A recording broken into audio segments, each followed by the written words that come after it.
กับเข้ามาระยะนี้จะนำเสนอให้ทานในหู้เกี่ยวกับสภาพปรากฏการณ์ยาทอที่เกิดขึ้นอยู่ในสังคมโดยเฉพาะไปเบิ่งกันที่ทางเจ้าหน้าที่ปกส.เมืองนาไซทองนครหลวงวิจันทร์ได้แก้ไขเป้าหมายลักทรัพย์พลเมืองได้1 คนในวันที่5 สิงหาคม 2014 เจ้าหน้าที่กองคดีอาญาปกส.เมืองนาไซทองได้กักตัวคนให้ได้1 คนคือเฒ่าไซลำพันธ์อายุ20 ปีกรรมกรปัจจุบันมาพักเซาอยู่บ้านดอนนูนเมืองไซธานีนครหลวงวิจันทร์ในข้อหาลักทรัพย์พลเมืองผ่านการสืบสวนสอบสวนเบื้องต้นผู้เกี่ยวรับสารภาพว่า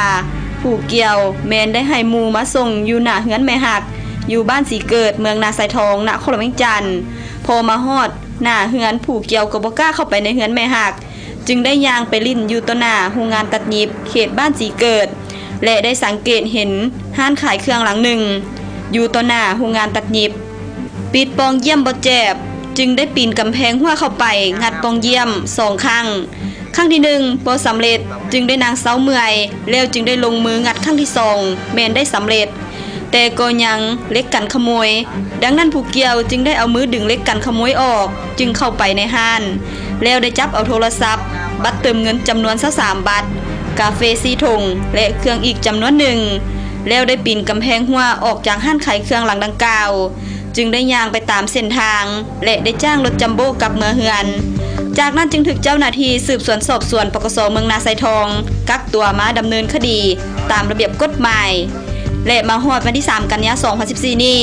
ทางเจ้าหน้าที่ที่เกี่ยวข้องจึงได้นำตัวผู้เกี่ยวมาสร้างแผนประกอบการรับสารภาพเข้าในการกระทำผิดในครั้งนี้พร้อมเดียวกันนั้นเจ้าหน้าที่ที่เกี่ยวข้องก็ได้มอบทรัพย์คืนให้แก่เจ้าของเดิม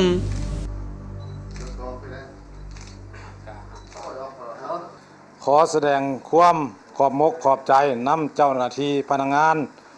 บ้านตำรวจปกส.กลุ่มและตำรวจเมืองที่ได้นำติดตามจับกลุ่มเอาคนผู้ให้มาลงโทษตามกฎหมายระเบียบบ้านเมืองข้าพเจ้าดีใจอย่างยิ่งที่ได้เครื่องที่เสียหายไปกลับคืนมาและขอฝากไปถึงพ่อแม่พี่น้องประชาชนให้มีสติระวังตัวต่อปรากฏการณ์ย่อท่อในบ้านของพวกเรา